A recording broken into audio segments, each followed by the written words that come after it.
I'd like to welcome everybody to this presentation of Integrative Behavioral Healthcare. I'm your host, Dr. Elise Snipes, and today we are talking about the affective component of integrated behavioral health, specifically courage and hope.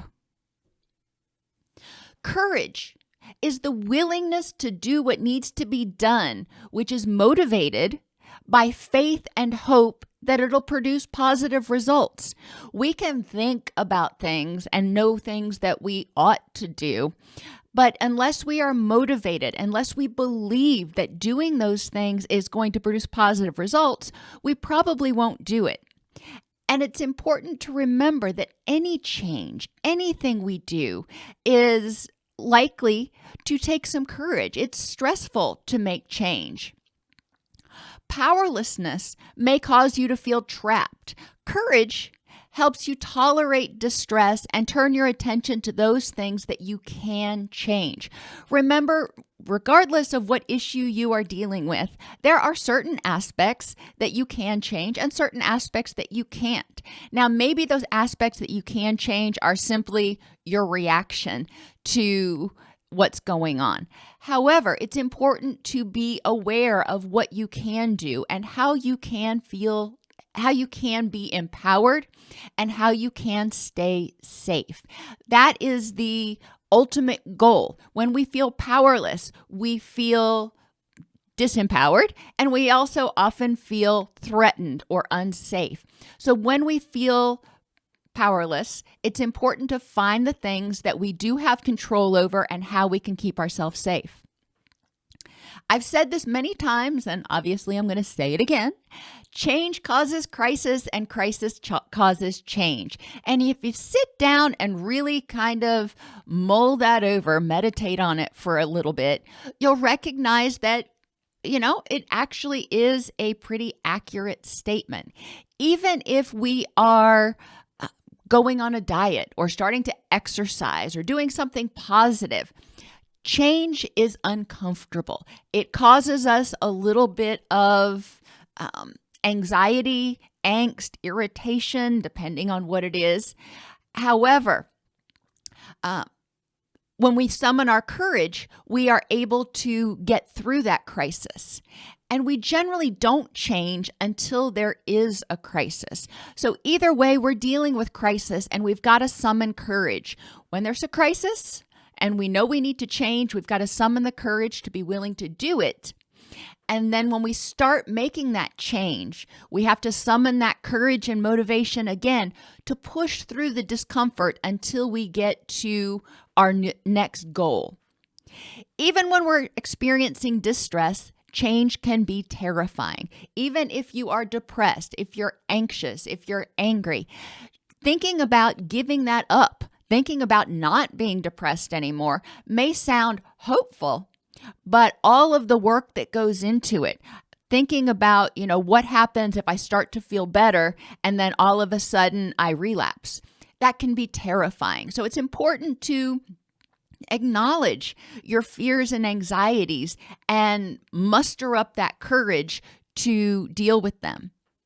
Courage helps you start taking those steps to make positive changes, even if you don't know exactly how it will turn out. And that is challenging for a lot of us that, y'all know I'm something of a control freak, and I want to know exactly what's going to happen. I don't like surprises. Heck, even when I watch television series, I like to watch the ones that are 3-4 seasons ahead, so I can go back and I can look at the wiki, because I start getting emotionally involved with the characters, and it's stressful to, not know how things are going to turn out. And, my husband says that that's a spoiler, but whatever. It helps me feel better. I still enjoy watching it play out. But it takes courage to push through when we don't know how things are going to turn out. What can we do to increase courage and hope? Hopefully I've made the case that courage and hope are important. So what can we do to increase that? 1, identify 5 challenges that you have successfully overcome. This will help you highlight your strengths, help you highlight the fact that you can do this, you can tolerate distress, you can deal with difficult situations, and it will also provide hope that, hey, in the past, when something has been uncomfortable, when I've been a little bit threatened and I've mustered that courage, I've actually had good results. So maybe it'll be the same next time. So this can help you increase courage and hope. Number 2, identify the resources you have which can support you in making positive changes in your life. Courage doesn't mean you have to do it by yourself. Courage means looking around and saying, where is my community? Where are the people and what are the things that can help me make these positive changes? What financial resources do I have? What social resources do I have? What cognitive, what intellectual resources do I have that can help me make this change? Once you've done that, hopefully you'll start seeing that you're not as powerless as you thought. You may not be able to do it all by yourself, but you have an army. You have resources that you can use to help you accomplish your goal, to help you move forward. So that can start making you feel more empowered, more emboldened, and hopefully more hopeful. Number 3, visualize success. So you're going to start out identifying things that you've done in the past where you have had to use courage, strength, and hope. All right, so now you know that you can do it. Then you're going to take an inventory of your resources that can assist you in making this change. So you are bolstering your strength, if you will. Then you start visualizing, all right, I've done it before. I've got these resources. What is it going to look like when I am successful at doing this? When I am happy, when I am sober, when I am healthy, whatever your goal is. And then, as we've talked about multiple times in the past couple of weeks, start creating mastery experiences. Some people refer to these as micro goals, whatever you want to call them. Set daily goals. Why daily? Because generally we can stay focused and we can stay mindful for a single day. It's helpful if you can look back over the day and go, hey, I did that. Yes, it's just a little baby step towards your ultimate goal, but every little baby step adds up. And if you create these mastery experiences, then in 30, 60, 90 days, think about how much further along that you'll be. The title of this series is 6 Weeks to a Happier, Healthier You. That's 42 mastery experiences, 42 baby steps. But how much could your life be improved? Could your mood be improved if you made 42 little tiny positive changes? Just kind of think about that for a second. It's mind-boggling how much you could actually accomplish because positive things feed on each other. Every positive change you make in one area is going to cause reciprocal positive changes in other areas. So you're actually not having 42 positive changes. You're actually having 42 to the third power. Okay, so the next technique is called finding the third door. And this was proposed by a person named Alex Banyan, who suggested that, you could go through the front door. That's the obvious way. But if that doesn't work, don't keep trying to go through the front door if you know that's not going to work. You could go through the back door, but a lot of times that's not going to work either because people expect you to try the back door if getting through the front door doesn't work. So you may need to find the third door. And he makes the analogy of trying to get into a really popular nightclub. Maybe the bouncer won't let you in the front door. And maybe you can't get in the back door either because they've got bouncers back there too. So you may need to find a window to crawl through. And that is encouraging you to not get discouraged when the first thing you try doesn't necessarily work. It's a learning experience. You say, all right, well, that didn't work. I know how not to do it in the future. Second time you try, going in the back door, that doesn't work. All right, I learned something. They've got sentries at both doors. So I need to be creative to figure out how I'm actually going to get into this nightclub. Same thing is true for problems that we approach. If the first way doesn't work out, don't repeat it. That's the definition of insanity, doing the same thing over and over again and expecting different results. So we may not want to repeat that. We can learn from it. We want to try another strategy. If that doesn't work, all right, let's find that third door. A lot of times, they say 3 is a charm. Well, a lot of times once you get out of the box, sometimes you can find that third door or window, as the case may be. Remember that repeated failures can diminish hope. So it's important to view failures as learning opportunities, but not to continue to repeat the same behaviors. The sixth thing, I should have numbered these. Each day, and this can be a meditation that you do, either in the morning or at night, but probably at night will probably be easier. Each day, find and journal about, write down, whatever you want to call it, one example of goodness in the world that inspires hope in you today. And that may take some looking sometimes. Maybe you see somebody who pulls their car over to help a turtle across the road, or whatever it is. But keep your eyes peeled. Be hypervigilant. I rarely tell people to be hypervigilant, but this is one of those things.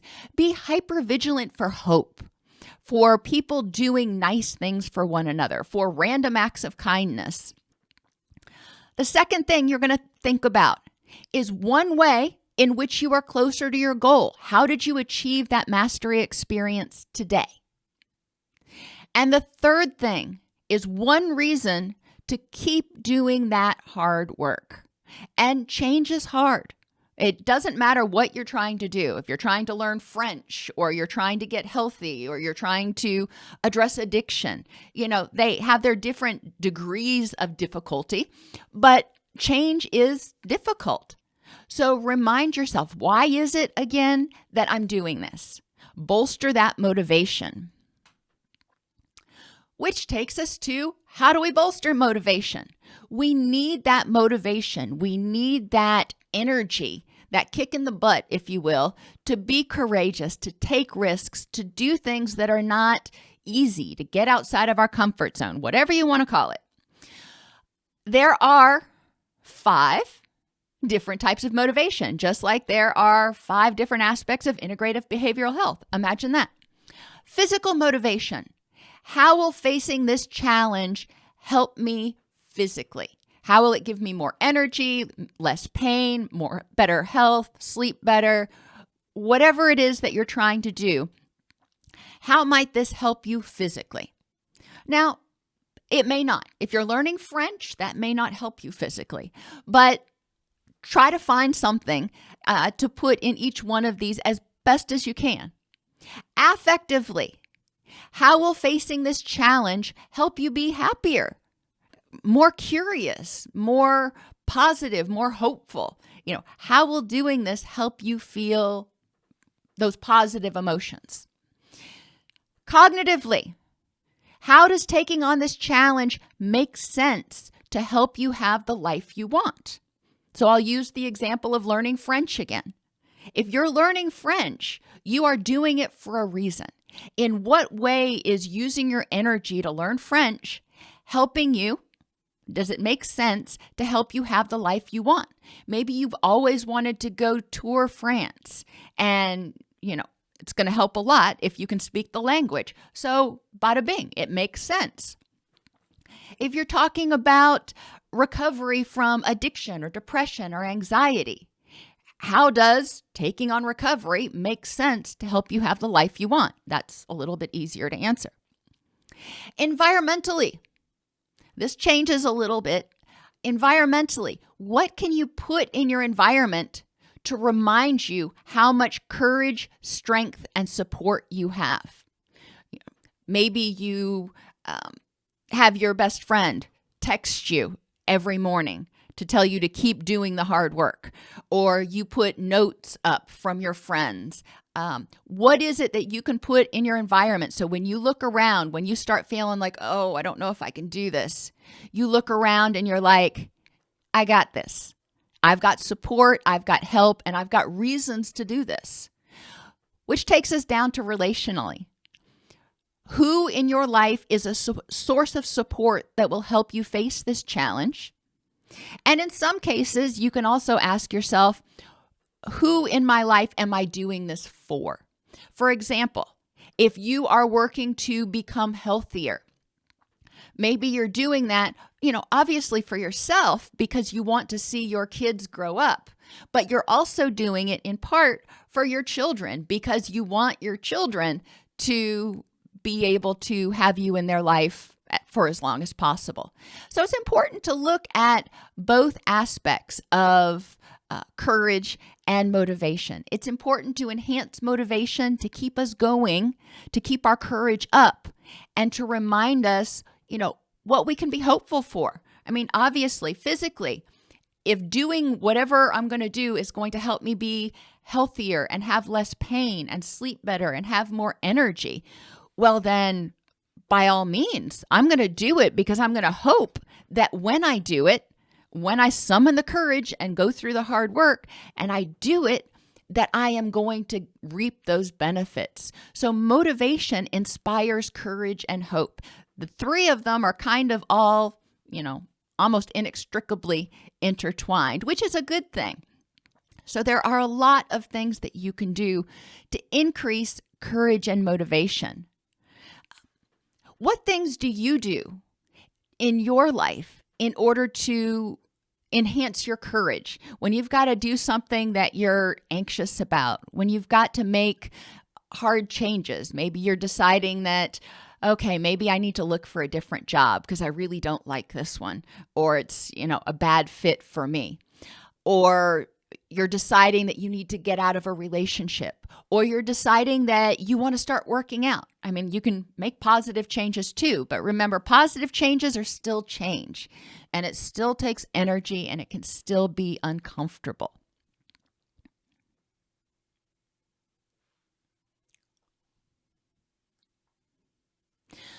One of my clients told me one time that to enhance her sense of courage and hope, she would look at other people who'd walked through the same path and derive a sense of courage and hope, thinking, well, if they can do it, I can do it.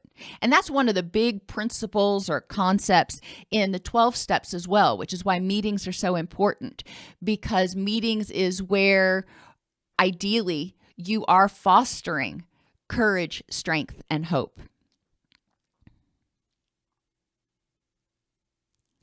As always, I appreciate everybody being with me here today. I know it is time out of your day, and your time is precious, and I am very grateful for you being here.